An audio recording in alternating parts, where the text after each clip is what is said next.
Պարոն Սաղյան, Facebook-ը բոլորիս տեղեկացրեց հունվարի 1-ից սպասվելիք փոփոխությունների մասին, դա շատերի մոտ մտահոգությունների առիթ դարձավ։ Ինչ մեսիջ էր մեզ տալիս Facebook-ը։ Facebook-ը պարզապես տեղեկացնում է իր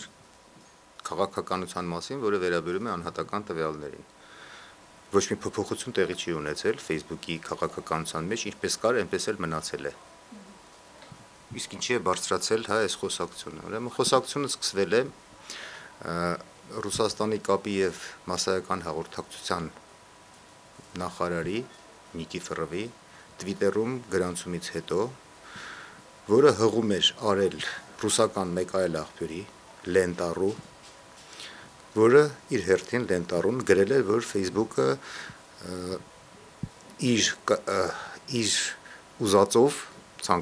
կարող է տարածել ձեր անհատական տվյալները, ում ուզի տա։ Ուրեմն ինչի էր նման հայտարարություն առաջացել։ Կա երկու վարկած։ Առաջին վարկածը, որ Նիկիֆորովի աշխատողները նրան սխալ տեղեկատվություն են տվել։ Երկրորդ վարկածը, որ դա միտումնավոր է արված եղել, որպեսզի անհատական տվյալների պահպանման հարցը դառնա շատ ավելի արդիական ռուսական բիզնեսի համար։ Եվ Ռուսաստանում սկսեն սարքել դատա կենտրոններ, ավելի շատ, քան կա, եւ որպեսզի այդ դատա կենտրոնները կառուցելու համար հատկացվեն մեծ գումարներ։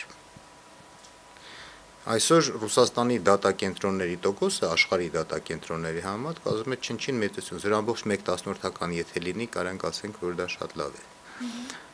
Դատա կենտրոնները այն տեղերն են, որտեղ պահպանվում են տվյալները։ Հիմնականում դատա կենտրոնները տեղաբաշխված են Միացյալ Նահանգներում։ Ամբողջ աշխարհը միասին ավելի քիչ դատա կենտրոն ունի, այսինքն պահպանելու հնարավորություն տվյալներ, քան Միացյալ Նահանգները։ Բնականաբար սա առաջացնում է անհանգստություն, եւ այստեղ ըստ երևույթի կա ֆինանսական հաշվարկ, որ բարձրացնելով այդ անհանգստության ալիքը հնարավոր է բյուջետային փողեր ստանալ եւ Ռուսաստանում ստեղծել նոր դատա կենտրոններ, որտեղ պետք է պահպանվեն ռուսական օգտվողների տվյալները անհատական։ Սա է։ Ոչ մի փոփոխություն Facebook-ը չի արել իր քաղաքականության մեջ։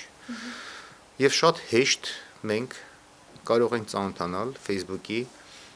անհատական տվյալների հետ աշխատելու քաղաքականության մասին։ Facebook-ը իր էջում դա տալիս է։ Download a copy of your Facebook data. Սրանով ստանում ենք այն ինֆորմացիան, որը հասանելի է։ Այն ինֆորմացիան, որը որ ձեր մասին հավաքել է Facebook-ը։ Եթե այս սրան դիմում եք, ինքը մի անգամ հարցնում է։ Ես արդեն հարցրել եմ։ Եթե